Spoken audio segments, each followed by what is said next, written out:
Hi all, this is Once and Future Gamer and welcome to another Pokemon challenge. Last week we took on Pokemon Fire Red with a single Electrike, a run that was strangely brutal at the business end of the challenge. Today though, for the first time in months, we return to the OG Gen 5 games and answer the question of whether or not I can beat Pokemon Black with a single Axew. Let us examine the Pokemon. Axew was the rarest of beasts, the first of a 3-stage pure dragon type that wasn't a pseudo-legendary. We've got a 320 base stat total, the best of which is our attack at 87. Defense and speed are okay, but the special stats and the HP are indifferent. 320 is the same BST as Cubone, Psyduck, Pikachu and the Alolan starters, amongst others. We are weak to Ice and Dragon, the last two gyms in this game. We resist Fire, Water, Grass and Electric, which is very handy indeed. Also, there's no Fairy type in this gen, so that is a big bonus. Move-wise, we don't get a bad lot. Dragon Rage for the early part of the game could be great. We get Dragon Dance and Swords Dance, as well as Slash, Dragon Claw and Outrage by level up. By TM, we get many of the old favourites: Dig, Return, Rock Tomb, Aerial Ace, X-Scissor, Poison Jab and Payback for coverage. Just a few predictions. The last two gyms could indeed be pretty awkward, Brayson and Dryden. I can't see us having too many major issues up until then. The main issues I think are likely to come from the rivals. Oh dear, I've just remembered how many rival fights there are in this game. Maybe we'll have the customary issues with the normal gym, but we'll probably be able to overcome that with time. I cannot decide which of the Elite Four will probably be worst for us to fight. Maybe Chantal, the Ghost one? I can't say. Lots of things can go wrong versus the Ghost Trainer. N and Getsis will likely be horrific at the end. Anyway, just the rules then. In combat, I can only use Axew. Other Pokemon will be needed for HMs but unable to fight. Only held items and Pokeballs in battle, but I can heal outside of battle if I want to. Last of all, no glitches or exploits. If you do enjoy what you see, like, subscribe and ring the bell. I use the Universal Pokemon Randomizer. Whatever happens, we're going to have an advantage versus the starters that the rivals pick. In the end, I replaced Snivy with Axew so that we can do the whole run with it. I figure Samurott and Emboar are probably the tankiest two of the three for us to fight. So yeah, Snivy is now an Axew. I already know what nickname I'm going to go for, because this is Pokemon Black and the starter is Axew. Is Blacksew inappropriate? Meh, nicknaming comes later. First is a fight with Bianca and her Oshawott, and we hit a bunch of scratch attacks and a Leer near the start of the fight to end it. These early fights are always pretty attritional. Who can knock who out first with limited movesets? It's close, but we do edge her out. Up next is a fight with Cheron. I hit two Leers on his Tepig, who does more damage than Oshawott did, but two scratchers do put it down pretty hard. I'm sure he's going to get tougher as time goes by, but so will we. Anyway, my Axew has the bashful nature, which is neutral, so I guess I can't complain at that. It could have been a modest nature, which would have been terrible. I had an adamant-natured Electrike last week, so that was pretty bad. It's better than that. Anyway, let's go move on. I'm going to EV train the two best stats as soon as I can. Oh, and we've got Mold Breaker as an ability, so we can hit an opponent regardless of their ability. For instance, we could hit a Pokemon who has the Levitate ability with a ground move. It seems pretty niche, but I'm sure we'll make some use of it somewhere. I give Axew the nickname, despite pondering the best way to spell it for a few moments. I had an idea in my head originally, and then I had another, and I was debating what letters to put in. Anyway, in the end, I go with the portmanteau of the game title and the Pokemon. Then, I head off to go and terrorise the local Lilliput population. Actually, scratch that. Can I not just call it the Lily population? I think it fits. Patrat and Lilliput give attack EVs. Purloin gives speed EVs. Actually, the more I grind away, I'm pretty sure Purloin don't appear here. But we are boosting our attack, so that's the main thing. This takes a while, and it's partially down to two things. One, we don't level fast naturally, and two, Gen 5 experience system. But I suppose there's one benefit to it. Regardless of how much experience we get, we still get the same number of EVs, so it should stop us from over-leveling at least. Good for now, not so sure about later. Anyway, next is a fight with N and his Purloin. On the subject of those, there's a speed tie. Sometimes we hit first, sometimes it does. It gets a growl off at the start, which is annoying, but our scratch is still stronger and we 4-hit it. Maybe that's the last time we'll see this green-haired stranger. I doubt it though. There is another Bianca fight on the next route, and this one I'm not going to talk too much about. I did learn Dragon Rage and it sweeps through her team like wildfire, taking out first the Lip-Up and then Oshawott in single hits. Sooner or later it will stop one hitting stuff, but it is an overpowered move for this bit of the game. Before we can go for the first gym, we've got to fight Sharon again. 5 frigging rival fights before the first gym. He wants to test out the effectiveness of items, but given his Tepig and Purloin both get 1 hit each by a single Dragon Rage, perhaps the only sort of item he needs is a fire extinguisher. Let us go do the first gym now. This seems as good a time as any. I don't think there's any more mandatory rival fights until just before the second gym now. I could be wrong on that. I think we'll be facing the fire type gym leader, Chili, and I guess I'm right about that. It's proven very quickly.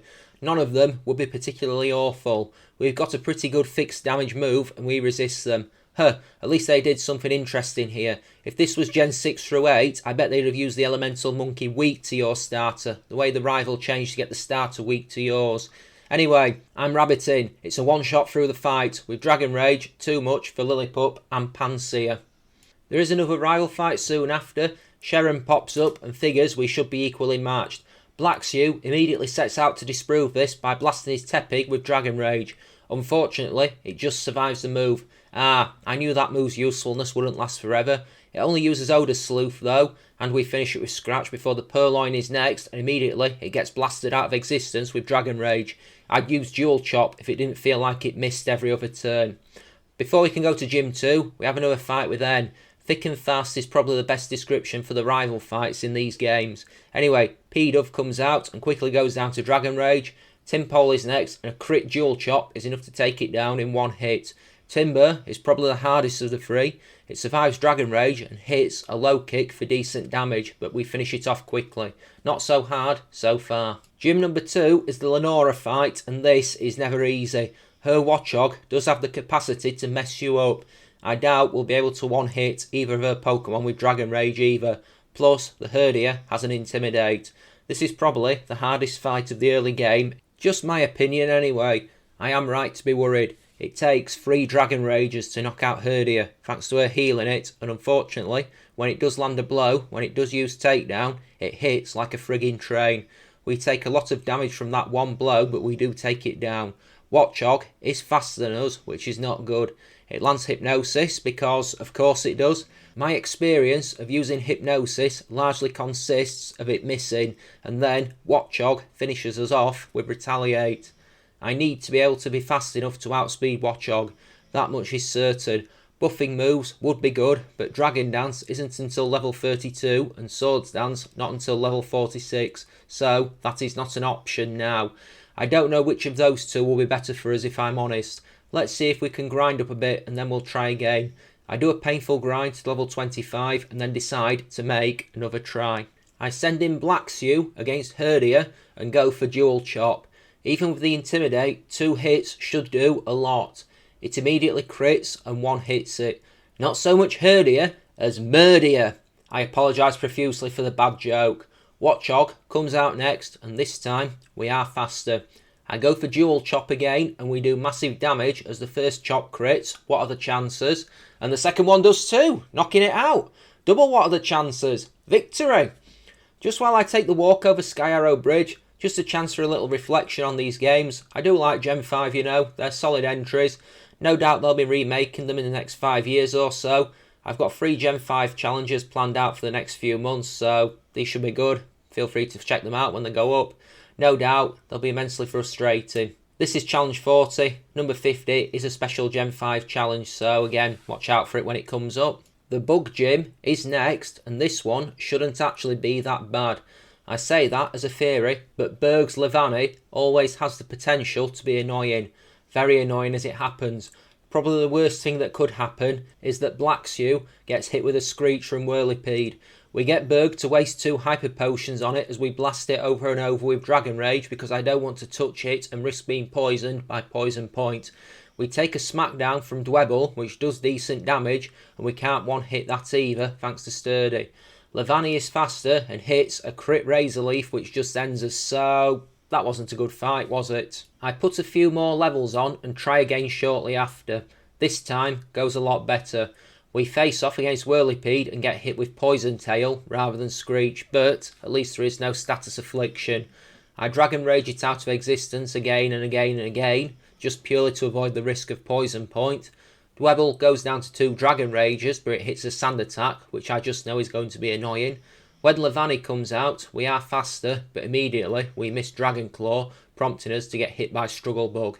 2 Dragon Claws do take it out, but it is a close match. We were on the cusp of defeat.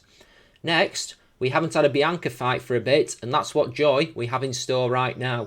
Even with her Herdia using Intimidate, it is a pretty easy fight, as our attack is pretty high, even when cut. It'll not be good late game, but given we're nearly double her levels, then we can one-hit our way through the entire fight with Dragon Claw. Her Munna, Duot and Pansear all go the same way as Herdia. They get crushed by Blacksew's claws. There is a Sharon fight next, and this one is always awkward due to it being in a sandstorm and chip damage happening throughout. We learn Dragon Dance after knocking out P-Dove, and I take a turn to use one versus Pansage and get hit with Leech Seed. That said, we take that, Lipard and Pignite all out pretty swiftly afterwards with Dragon Claw. Next, there is a fight with N in Nimbasa City, which we have to do before the gym. There's a whole rigmarole with chasing them around the Ferris wheel and then riding it. When we do get to fighting N, I get 1 Dragon Dance up versus Sandisle, just to be sure, and it counters with Assurance. And then I go on the sweep, Dragon Claw in my way through the entire team, taking down Sandisle, Darumaka, Scraggy and Sigilith, all in quick succession. None of them can stand against Blackshew. The Electric Gym is next, and I really hate this one. Not so much because of the Volt Switch Emolga strategy the gym leader uses, but the general traversing of it in roller coaster cars is pretty annoying. It's unique, but it's also an absolute pain. This fight isn't that bad this time though. Versus the first Emolga, I throw up 2 Dragon Dancers, getting hit with Pursuit and Aerial Ace before I go on the sweep with Dragon Claw, breaking through her entire team with little effort. Both Emolga and the Zeb Striker go down with single hits. Thankfully, Static never kicks in, never paralyses us. Charon fight next. Yeah, it's a cliche that there's a lot of rival fights in this game. Probably the only thing more than the rival fights in this game is the amount of times I've mentioned it already. It doesn't make it any less true. I've taught Blackshew a few new moves in the interim. Lipard hits a crit fake out and we Dragon Dance before it goes for Torment. We take it out with Return. Pansage goes down to Dragon Claw before Tranquil detects the return and we have to take it down with Dragon Claw thanks to the Torment. Pignite at the last goes down to a single dig, so we didn't have much trouble with that. It's on the road to the ground gym next. In Driftvale City I can get the Shell Bell, so that will be a useful item before I go into the ground gym, which is usually awkward.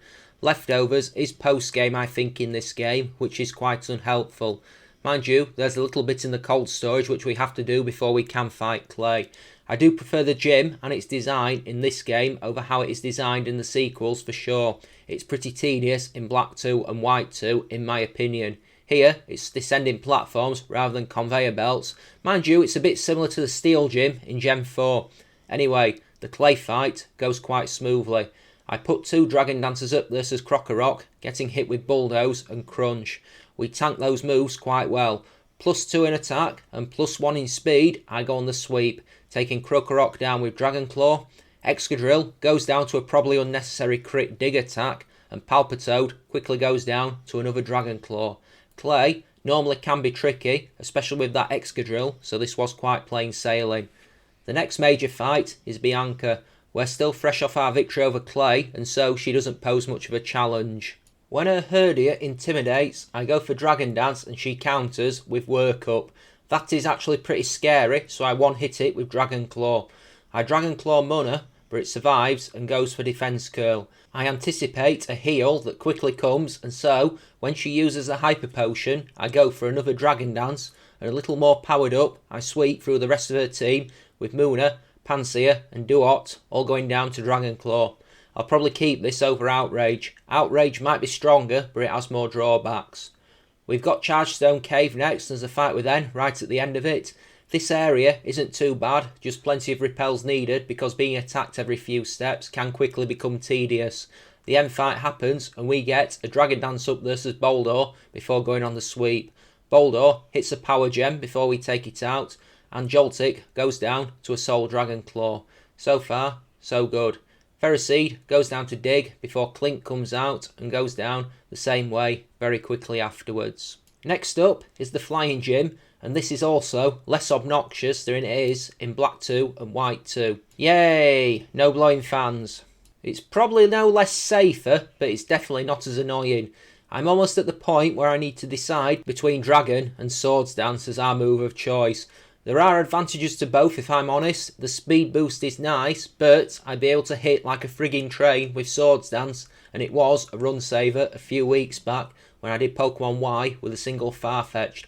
I make the choice for Swords Dance now, but I've got a few heart scales just in case I change my mind. Skylar isn't a bad fight. Her Swoobat outspeeds on the first turn and goes for Amnesia while we use Swords Dance, but we do outspeed on the second turn and one-hit it with Dragon Claw.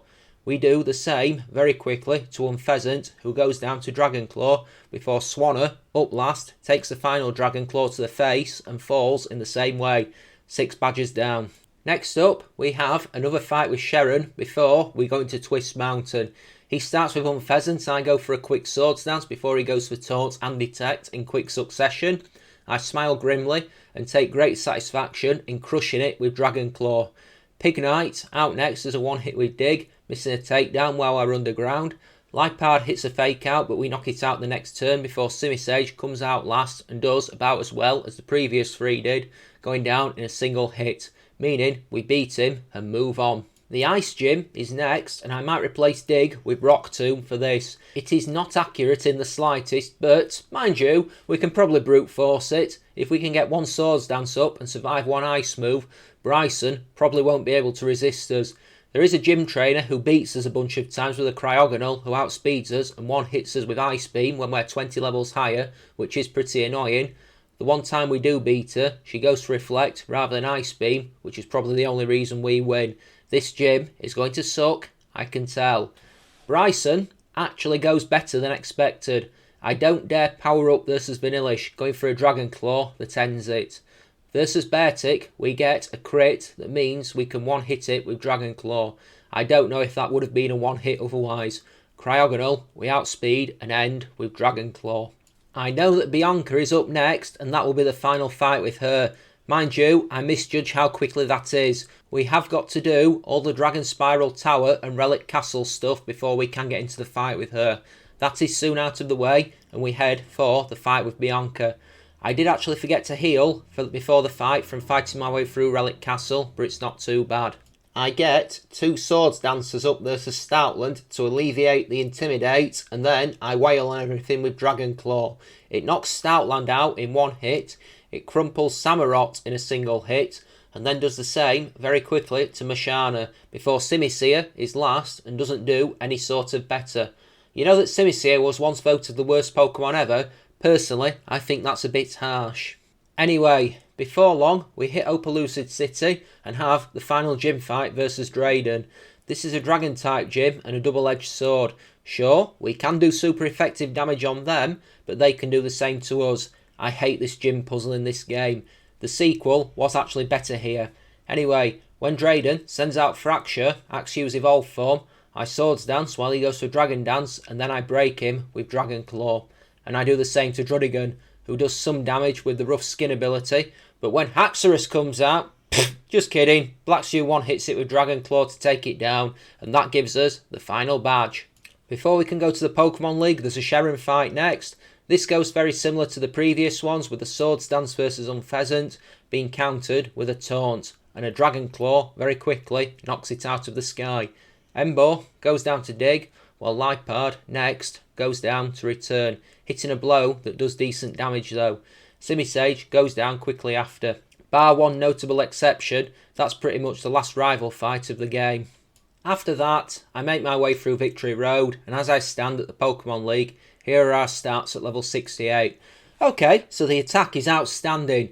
Everything else is not special. Maybe the speed is okay, defense is a little less okay.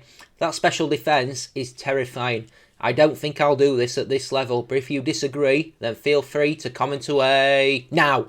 One neat thing about this gen compared to the previous 4 is that you can fight the Elite 4 in any order, so I figure I might as well go for what will probably be the worst first. Chantal has been awful on both my previous black runs. Wasn't too bad in the Sand Isle run if I recall, but I could be mistaken. Anyway, versus her, I Swords Dance versus Cofagrigus and get hit by Shadow Ball that does big damage, but we one-hit it with Dragon Claw. Golurk goes down to Dragon Claw, Chandelure quickly goes down to Dragon Claw, and finally, Jellicent goes down in the same fashion. It doesn't survive Dragon Claw. Well, it's a ghost, so it was already kind of dead, but it's a bit more deader now. Maybe this won't be that bad. I will go for Marshall next, because in theory, he should be easy. I predicted at the start Chantal might be the worst. Caitlyn might be hard with the special defence we have. Well, this goes well. Thanks to our Shell Bell, we can heal the worst of the blows. We Swords Dance versus Throw and get hit with Bulldoze for minimal damage before taking it down with Return. We do the same to Sork, and I'm surprised because I thought it usually had Sturdy. Conkelder goes down to Dragon Claw before Mienshao hits a jump kick for big damage, but we do survive and take it down with Return. Go on then, let's fight Grimsley. This one isn't too bad, but there is a real element of risk in there. So versus Scrafty, I Swords Dance and then get hit with Sand Attack. This will nearly cost me the battle later. I take it down with Return. No, it wasn't there, I was nearly cost the battle. Crocodile comes out and intimidates and we go for another Swords Dance. It turns out it knows Dragon Claw, which does big damage before we knock it out with our own Dragon Claw. Bisharp goes down to Dig. No, it wasn't there, Sand Attack nearly cost us. Versus Lipard, it hits a Fake Out and then turns out to be faster anyway, hitting a Night Slash. I go for Return and it misses before it hits another Night Slash that leaves us on 3 HP. Yeah, that was lucky we didn't go down. Thankfully, the next Return one hits it, but still, we nearly lost there. Okay then, Caitlyn. There are no words that I can say. If we power up and outspeed, I think we'll be fine. Swords Dance on Reuniclus, and then we get put on red health from a single Psychic attack. Yikes. We one-hit it with Return and get some health back before immediately doing the same to Sigilith. I was worried there because I feel like they're often quite fast. Versus Mashana, I hit a Dragon Claw for the same type attack bonus and figure I might as well do the same thing versus Gothitelle at the end. Okay, I figured this fight would be harder than it actually was. Next, we have to capture Reshiram and fight N. The first bit of the fight, where I have to make him knock Reshiram out while I hook Pokeballs at it because I don't have any non-attacking moves, is annoying. It might be a good time to mention that I'm still playing Legends Arceus. I'm into the post-game now at time of recording, still bashing through both Resident Evil 4 and Jedi Fallen Order. Playlists are, as always, down in the description. When Reshiram goes down, I send in Axew to fight Zekrom and get hit with Fusion Bolt while I Swords Dance. It is faster, unfortunately. Thankfully, it goes for Light Screen on the next turn, and we knock it out with Dragon Claw. Vanillux goes down to Return very quickly. Archeops is faster and hits an Acrobatics that does big damage before we take it out with Dragon Claw. Klinklang goes down to Dig before Zoroark is next, and again, it's faster and ends us with a Focus Blast. Drat, I thought that was going too well. Let us go get a few more levels. Probably need to be faster, given we were getting outsped. This might have been where Dragon Dance was useful. I grind up one level higher and then make another try. I probably want to be stronger, but the grinding is painful, so I might be able to get something here. The second attempt goes exactly the same as the first, pretty much move for move, only Archeops uses Dragon Claw instead of Acrobatics, which isn't ideal. At least we get decent experience off his Pokemon, more than grinding on wild Pokemon half our level in Victory Road. I make a choice. I head to the move reminder and relearn Dragon Dance. Speed is our problem. Extra attack isn't going to mean a thing if we can't use it, and I'd rather try this than grind for hours on end. Let's see if it makes a difference. So, I learned something here. Dragon Dance does make us fast enough to outspeed Zekrom on the second turn, but not strong enough to one-hit Vanillux with Return, and it duly ends us with Frost Breath. Unless the fainting had an impact on our happiness, it looks like we might have to Dragon Claw our way through the fight then. Another level, another try, I get hit by Fusion Bolt and then I Dragon Dance. It didn't do much damage, so I throw Caution to the wind and go for another Dragon Dance, and Zekrom goes for Light Screen, at which point I then go on the sweep across his team, one hitting Zekrom with Dragon Claw. Vanillux goes down to Dragon Claw. Archeops, one hit with Dragon Claw. Klinklang comes out and I change up before taking it out with Dig. That speed advantage is good so far. We one hit Zoroark with Dragon Claw before taking his final Pokemon, the Caracosta, down with Dig. That's another thing I'm sure should have Sturdy as its ability. The final fight is Getsis, and I predict many false starts while we try to set up because his Cofagrigus is a nightmare. It knows Toxic, which has caused me many problems in these runs, particularly the Mean Foo run. Anyway, it goes to Protect first turn, and I call for Dragon Dance before hitting it with Dragon Claw. Unfortunately, it survives on red health and uses Toxic, putting us on a timer. While he heals, I use another Dragon Dance, but he protects again, meaning we take a lot of damage over time from the poison. We take Cofagrigus, Hydreigon, Buffalant and Seismitoad all out before the toxic damage does finally take us down. That is a problem. I guess we have to be strong enough to one-hit Cofagrigus and hope that it doesn't use Toxic on the first turn. Let us try again. The second attempt goes exactly the same.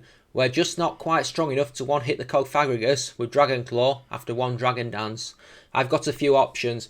Put a Peachy Berry on, grind up some more, or I do have another item that could be useful. I do have a Dragon Fang, which boosts our Dragon-type moves damage by 20%.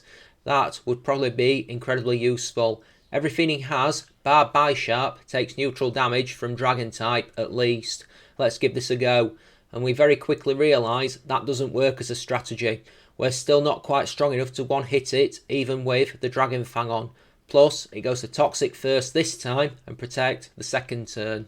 I will try for a Peachy Berry and see if that works. If we can knock Cofagrigus out without being poisoned, then the rest of the fight should be easy. It should be.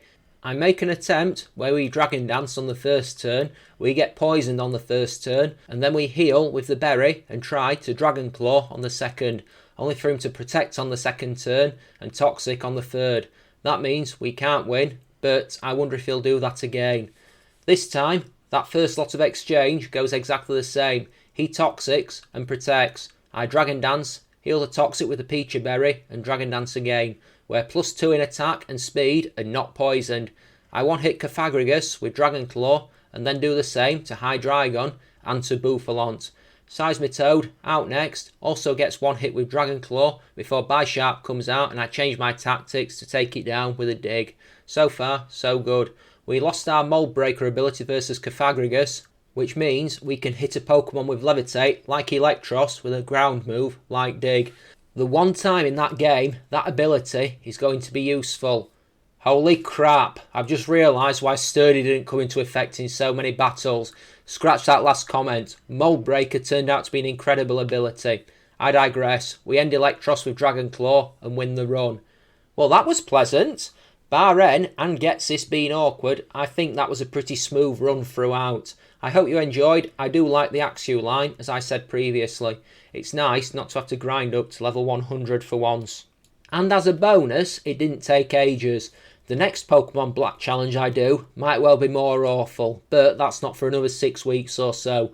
Join me again next week for another Pokemon challenge. I'm kind of starting to look to do a rota of GBC era challenge, a Game Boy Advance era challenge, followed by a DS era challenge where possible, so there's a bit of a rotation. So yeah, next week I'm going back to Gen 2, I'm going to hit Pokemon Silver and see if I can beat it with just a single Meowth. That one sure has the potential to be interesting. As always, if you have enjoyed what you've seen, don't forget to like, comment and subscribe, ring the bell to stay alerted. Down in the description of the video, there's links to all my other YouTube playlists, as well as links to the Twitter and the Discord. If you do have a specific challenge in mind that you'd like to see, then drop a line and I'll think about it. I'm sure there's a lot of interesting possibilities out there. What's going on with me? I'm still feeling like I've got a lot of big life choices to make regarding my day job. Not entirely sure where I should go with it, whether to stick with what I do currently or twist and make a change to something all new, all different. Tough choice, and it's not a small one either. It is going to have quite a big impact on my life. I want to start learning to drive again, but again, a lot of stress. I failed the test 5 times previously, which isn't a good record, but I suppose they say nothing worth doing is easy. Summer's approaching and the weather is getting warmer, which is something anyway. Just plugging away at the channel, enjoying gaming seriously for the first time in years. Anyway, we are almost out of time, so I think I'm going to call it a session here. This has been Once a Future Gamer, playing Pokemon Black with a single Axew. All I have left to say really is take care, folks. Have yourselves a great day. I will see you the same time again next week with Pokemon Silver with a single Meowth. Until then, take care of yourselves again. Bye bye now.